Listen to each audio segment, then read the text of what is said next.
The Chief Economist at the Institute of International Finance, Philip Suttle. Mr. Suttle, very good morning to you. Good morning. You've made some pretty dire predictions here. What do you base that on?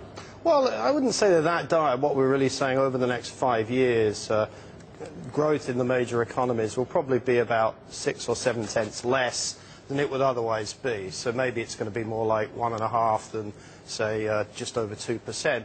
The real reason for this is that the cost of intermediation, debt intermediation in the economy is going to go up because you're going to ask banks to have to fund themselves with much more expensive instruments, and they're going to pass that on. It's like any producer. They're going to pass that higher cost on to their borrowers. Do you think that banks in this country, and again in Europe, but notably because we're talking about the ICB report, need more regulation? Well, I think there's a very compelling case after the crisis to say some things had to change, and some things pretty dramatically and pretty quickly. But I think a lot of that's already happened, and a big part of that's actually what the banks themselves Well, what actually have done. has changed over the past couple of years, really?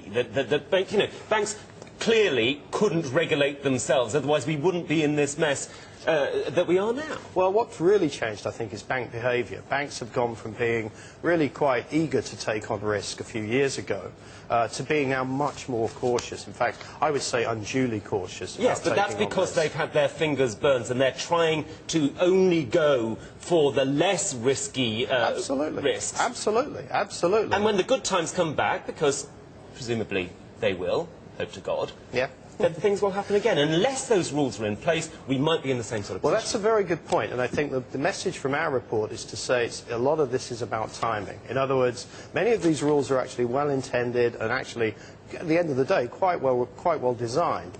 The problem is timing. If you enforce them, as is now being done, over the next 2 to 3 years against a very fragile global economy, it's going to come at a cost. Yes, but this ICB report isn't 2 to 3 years. It's 2019. Well, that seems so far away. I can't even imagine what sort of world we're going to be living in. Well, what's interesting about this actually is, A, the tendency of markets to anticipate these developments. So although the authorities may say they don't want these things to happen for a while, markets are going to want to see them happening quickly.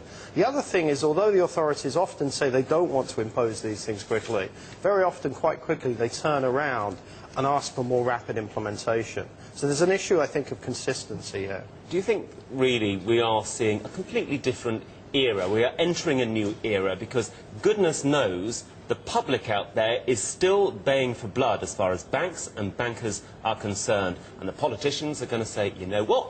Bashing banks, that's a vote winner. Oh, I couldn't agree more, and that's what's really problematic here, because if you bash banks, and it's very politically successful to do so, I think you weaken the economy significantly at a time, as I mentioned, when things are already fragile. That sets you into, I think, potentially a very vicious circle.